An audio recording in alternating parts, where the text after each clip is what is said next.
ये resting squad में तो यार हमारे यहाँ बुढ़े बस का वेट करते रहते हैं 1-1 घंटे तक ऐसे बैठ के। भाई अपना पूरा मोगली स्टाइल में वर्कआउट कर रहा है पेड़ पे लटक के मस्त। ये वार्म अप था, बस करते भाई। पूरा जंगल नाप दिया तूने बैठक मार मार के। मस्त जोक मारा। पता था अंग्रेज है, स्ट्रक्चर तो ये जरूर लेके आएगा। Hello, welcome to another video. आज जो वीडियो हम देख रहे हैं उसका टाइटल है everyone should squat walk the power of moving low. बायोनियर का वीडियो है। बेसिकली कह रहा है बैठक लगा के चलते रहो। Let's see.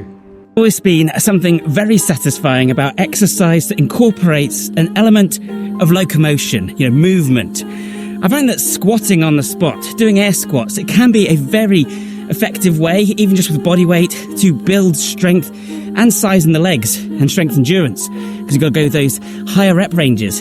However, it is boring as you like, compared with squatting down low and walking in that position, squat walking, time with your legs. At the same time, it's great for gently building joint strength, as long as you don't have any pre-existing conditions, and of course, you shouldn't train through pain.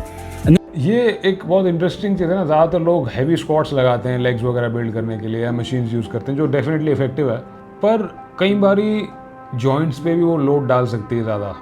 But इस तरह की exercises अगर आप करते आ रहे हो, may be शायद इतना मसल मास नहीं बनेगा जो शायद एक हैवी स्क्वाट से बनेगा, बट जो टेंडन स्ट्रेंथ है, क्योंकि not everything is just muscle, जो एक नर्वस सिस्टम पे इम्पैक्ट आएगा, जो टेंडन्स पे इम्पैक्ट आएगा, जो जॉइंट्स हेल्दी रहेंगे, वो आई थिंक इसमें एक अलग लेवल का होगा। Another option is to squat extremely low, like I am now, into a resting squat, and then walk forwards like so. And of course, that उसको बोलते हैं डड्डू चाल हमारे यहाँ पे। one's more for your mobility. It's going to open up the hips really nicely, just get you comfortable in this position, and you want to really focus on trying to keep the torso straight and upright as you go. It's great for stability. Got options like moving sideways, lateral squat walks, and when you do this, you're opening up the hips far more in the frontal plane. We don't train nearly enough in the frontal plane. Strengthening the hip adductors and abductors, abductors being apart, adductors being together. It's great for opening them up and giving you more mobility. We often lack mobility in this area due to not training, due to our ये martial arts वालों के लिए I think बहुत effective होगा। lifestyles. So this is going to be a really good option. And then, of course, you can mix and match these. You can move in a whole range of different dynamic directions. You can move forwards, laterally, side to side, round and round. Really mix it up and get some great results that way. Then another option is to squat as you walk. So you're going to squat down each step and then squat back up. It's a pulsing squat walk, if you like. And what this is doing, of course, is training that glute strength through a full range of motion. So when you're doing it this way, you're going to feel that burn a lot quicker. It's a lot better for building max strength. And you're going to be kind of pushing more off of one leg than the other each time, because your leg's going to be in a more staggered position. This is good because it again means each squat is different and more closely mimics the way we squat. It's a little like a walking lunge, but the legs remain closer together. This style of squat is also brilliant for strength and glad इसने describe कर दिया, मैं lunch सोच रहा था। size. You'll find you have a longer time under tension than with air squats, as you spend more time in that lower position. Training strength endurance for the legs is really important. It means not just having the strength to perform a movement. ये workout ज़्यादा cool नहीं है, जंगल में मतलब nature में कर रहा है अपना। मुझे कई बार लगता है जिम के वर्कआउट से ज़्यादा इंटरेस्टिंग है यार ये। And you'll find that as a result, you're able to do that much more.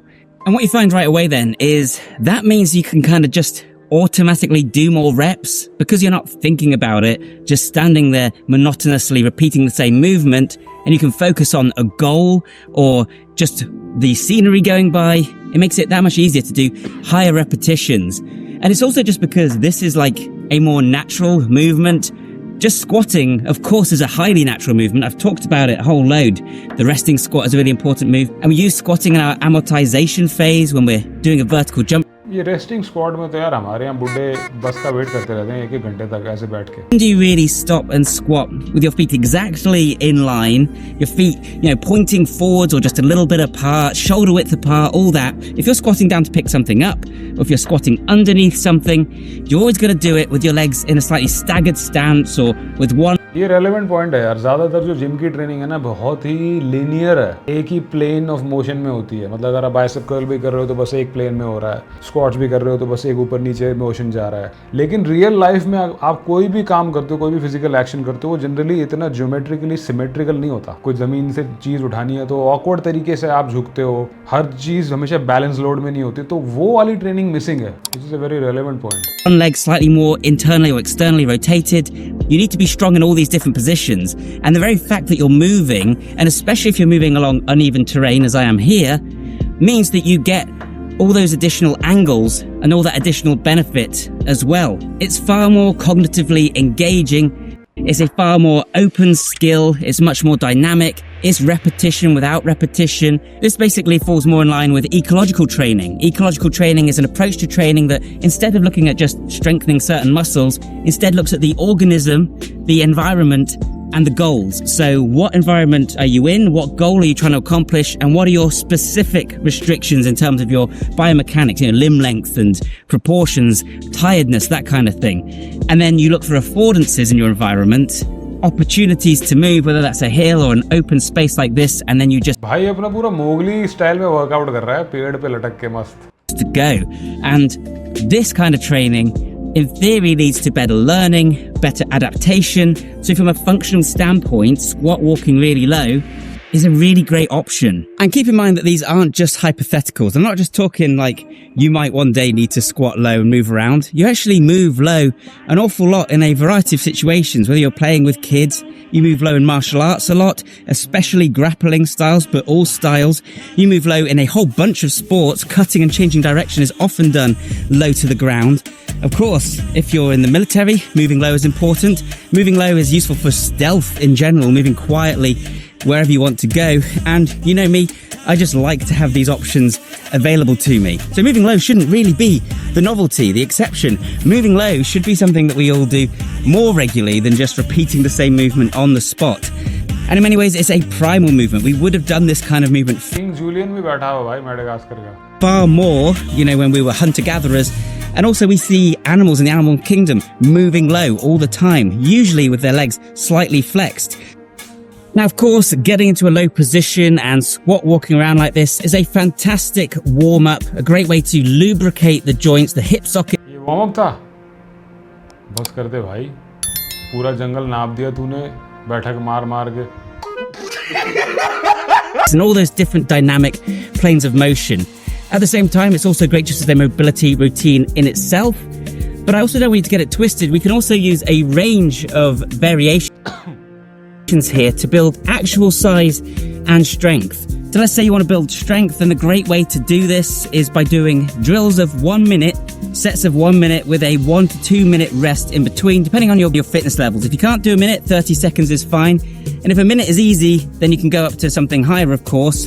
But if you're doing this with those pulsing squats, the up and down ones, and you can do 3 sets of a minute, I'll be very impressed, because this actually is pretty tricky, even for someone with a decent squat. Thing is, compared with regular air squats, there's much more time under tension. You're spending more time in the lower positions in the squat.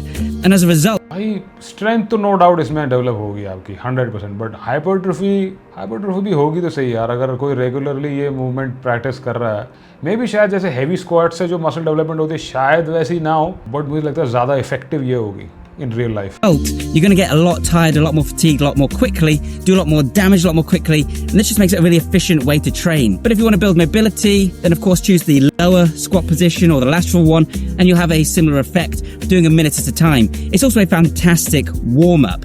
If you do this at the start of a workout, you're going to lubricate and loosen up those joints, the hip sockets, and all those different dynamic planes of motion, not just up and down, which is going to make you far more resilient against injury. And because you're moving, you're not just going to be limber and loose and increase your chances of injury. This is a great weighted stretch effectively because you're using your own body weight. And then of course, as you want to make it more difficult, you can then do it on varied terrain. Like I say, up or downhill is brilliant and completely changes the activation of the muscles. You can of course just grab a heavy weight, which is brilliant. Or कह रहा है चढ़ाई पे चलो ऐसे normally चल रहे बंदे चढ़ाई पे, or even do it along some kind of beam and turn it into a balance challenge. You can progress this by going further, by going faster, by carrying more, just whatever you want to do, by going deeper. Depends on your goals. There's so many options. We don't need to be limited in the way we train our legs. And of course, if you want to get the very most benefit from squat walking across varied terrain, That was the end of the video. ये भाई हर बार ना अलग अलग content लेके आता है fitness में ना. जनरली लोग वही जिम विम वाला डाल रहे होते हैं, ये अलग मूवमेंट्स लेके आता है. मुझे लगता है अगर स्पेशली अगर आपका मार्शल आर्ट्स का, रेसलिंग का या कोई भी मार्शल आर्ट्स का बैकग्राउंड है तो काफ़ी यूज़फुल होगा. इवन जनरल लाइफ में मुझे ऐसा लगता है काफ़ी यूज़फुल होगा ये. And like I said before कि हो सकता है वो बॉडी बिल्डर टाइप लेग्स ना बने दिखने में, बट जान तगड़ी आएगी. इंटरेस्टिंग है, मैं ट्राई करूँगा और बताता हूँ कैसा हुआ. आप लोग भी किसी ने कर रखा है तो कमेंट्स में बताओ, और नहीं करा है ट्राई तो ट्राई करो और फिर बताओ. Till then see you. Like the video, share, subscribe. Take it easy. Bye bye.